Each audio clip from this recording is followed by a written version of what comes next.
Isang mapagpalang araw po sa inyong lahat. Ngayon po ay Linggo, November 6, 2022 para sa ika-32 linggo sa karaniwang panahon.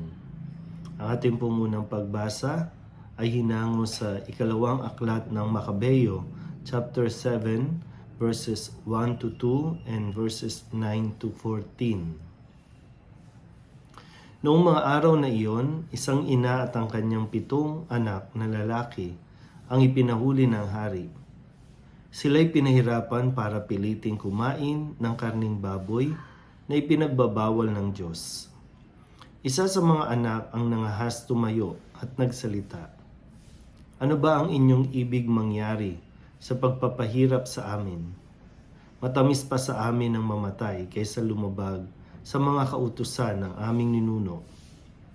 Bago man namatay, sinabi ng ikalawang anak ng malakas sa hari, "Kasumpa-sumpang halimaw, maaari mong kunin ang buhay namin dito sa lupa, ngunit bubuhayin kaming muli ng hari ng buong daigdig upang hindi na muling mamatay, sapagkat sinusunod namin ang kanyang mga utos."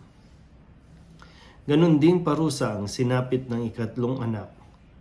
Nung siya'y utusang ilawit ang kanyang dila, ginawa niya ito agad at walang atubiling iniabot ang kanyang mga kamay. Ganito ang sinabi niya, "Tinanggap ko ang mga kamay na ito buhat sa langit, subalit mas mahalaga para sa akin ang mga utos ng Diyos, at umaasa akong ibabalik niya ang mga kamay ko." Pati ang hari at mga tauhan niya'y humanga sa ipinakita niyang tapang ng loob at sa pagiging handa sa pagtanggap ng pagpaparusa nila. Namatay rin ang ikatlong kapatid na ito. Isinunod namang parusa ng ika-4 sa ganito ring malupit na pamamaraan. Nang mamatay na, sinabi nito, "Ako'y maligayang mamamatay sa kamay ninyo, sapagkat alam kong ako'y muling bubuhayin ng Diyos. Ngunit ikaw, Antioco, ay walang pag-asang mabubuhay uli."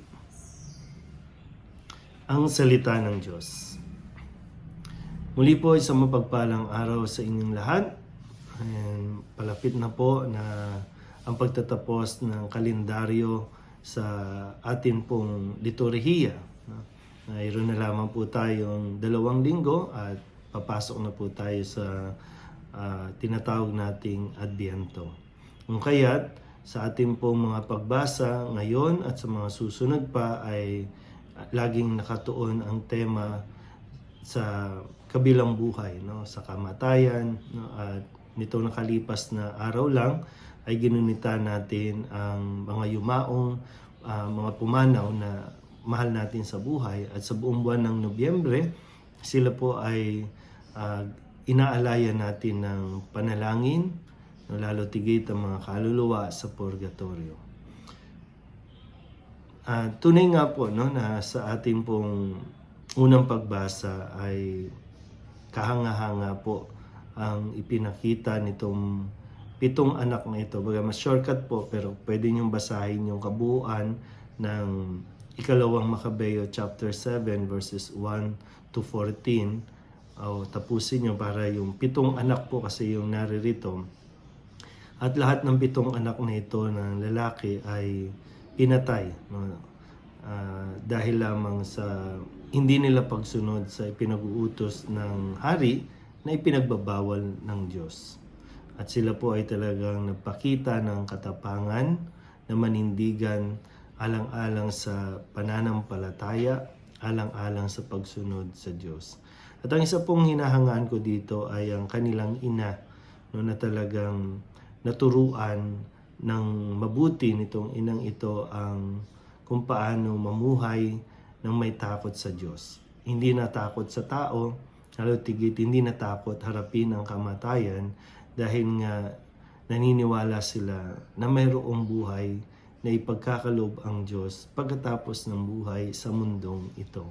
So hindi dapat katakutan ang kamatayan, na siyang kabaliktaran, no, ng mga umiiral ngayon. Pagdating sa usapin ng kamatayan, ayaw nating pinag-uusapan at parang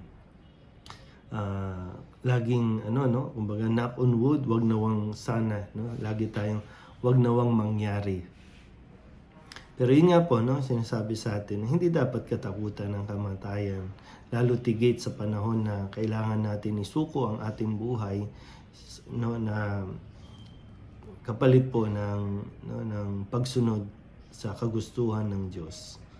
Ito nawa din ang umiral sa ating lahat.